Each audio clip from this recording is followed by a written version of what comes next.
बिस्मिल्लाहिर्रहमानिर्रहीम। अस्सलाम वालेकुम। दावत नूर में आपको एक बार फिर से खुशामदीद कहती हुई जी आज आपके लिए बहुत ही जबरदस्त और आसान से डेजर्ट की रेसिपी लेकर आई, जिसे बनाने के लिए ना तो आपको किसी क्रीम की जरूरत है और ना ही कॉर्नफ्लावर की। इसका टेक्सचर फिर भी बहुत ही ज्यादा रिच होगा और थिक होगा। इसे बनाने के लिए मैंने लिया है 4 टेबलस्पून के करीब साबूदाना और इसे भगोकर रख दिया, जो कि 1/4 कप बनता है। अब मैंने लिया एक भगोने में 2.5 से 3 कप आपने पानी ले लेना है और ये मैंने जो भीगे हुए साबूदाना के सीड थे पानी हटाकर इसके अंदर शामिल कर दिया है। आप इस स्टेज पर इसके अंदर कोई कलर भी ऐड कर सकते हैं। कलर ऑप्शनल है, लेकिन अगर डालेंगे तो लुक डेजर्ट की बहुत अच्छी हो जाएगी और अपने अकॉर्डिंग इसे एडजस्ट कर लीजिए।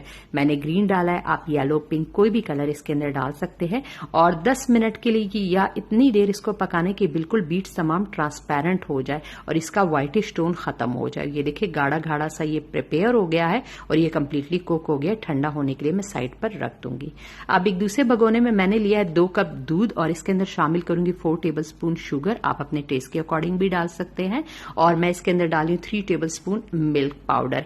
मिल्क पाउडर, शुगर और दूध को मैं कुक होने के लिए रख दूंगी मिक्स करने के बाद, और बॉयल आने के बाद मैंने तकरीबन इसे 6 मिनट के लिए मीडियम आंच पर पकाना है ताकि दूध का टेक्सचर बहुत ही ज्यादा रिच हो सके और इसके अंदर फ्लेवर डेवलप हो सके। अब देखिए गाढ़ी गाढ़ी मलाई इसके ऊपर आना स्टार्ट हो गई है। अब इसी स्टेज के ऊपर आंच हल्की है। मैं इसके अंदर डाल रही हूँ 1 टेबलस्पून तक पिस्ता और 1 ही टेबलस्पून बादाम ऐड करूंगी।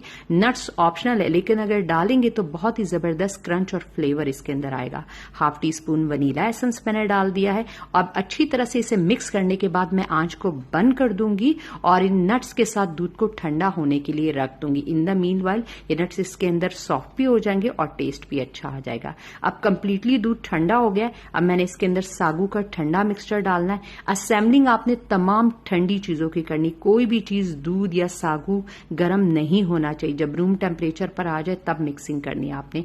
2 टेबलस्पून मैं डाल रही हूँ इसके अंदर ग्रेप्स और अंगूर है। 2 टेबलस्पून सेब इसके अंदर मैंने डाल दिया है। तमाम सीड्स फ्रूट के निकाल देने हैं और एक अच्छे बड़े साइज का चीकू शामिल कर दिया। सीड निकालकर 2 केले थे उन्हें काटकर इसके अंदर डाल दिया है और ये 1 अदद मैंने लिया है पीच, वो भी इसके अंदर शामिल कर दिया है।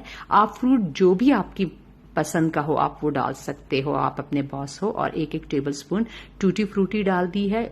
फ्लेवर बहुत अच्छा हो जाता है और लुक भी। 1 टेबलस्पून मैंने लिए है किशमिश, रेजिन्स, उन्हें अच्छी तरह से धोकर इसके अंदर शामिल कर दिया है। हल्के हाथ से मैं करूंगी इसे मिक्स और अब इसे कवर करके रेफ्रिजरेटर में मैं ठंडा होने के लिए रख दूंगी। तकरीबन 4 से 5 घंटे आपने ठंडा करना है। जितना ये ठंडा होगा उतना ही इसका फ्लेवर आपको अच्छी तरह से लगेगा और ये बहुत ही ज्यादा मजे का। देखिए ठंडा होने के बाद इसका कितनी थिकनेस इसके अंदर आ गई है और ये देखिए अब मैं इसे सर्विंग बाउल में डाल देती हूँ। ये देखिए तमाम तर फ्रूट्स और चीजें इसके अंदर इसी तरह इवनली डिस्ट्रीब्यूट रहेंगी। कोई चीज नीचे जाकर बैठेगी नहीं क्योंकि इसका टेक्सचर बहुत ही ज्यादा थिक है। आप देख सकते हैं। अब इसके ऊपर मैं कुछ नट्स डेकोरेट करने के लिए डालूंगी। जिस तरह से चाहे आप इसे डेकोरेट कर सकते हैं। गर्मियों के लिए इससे बहुत ही जबरदस्त डेजर्ट है। होप करूंगी आपने इसे एक जबरदस्त सा लाइक दे दिया होगा। चैनल पर अगर नए हैं तो हम्बल रिक्वेस्ट है, बगैर सब्सक्राइब किए मत जाइएगा।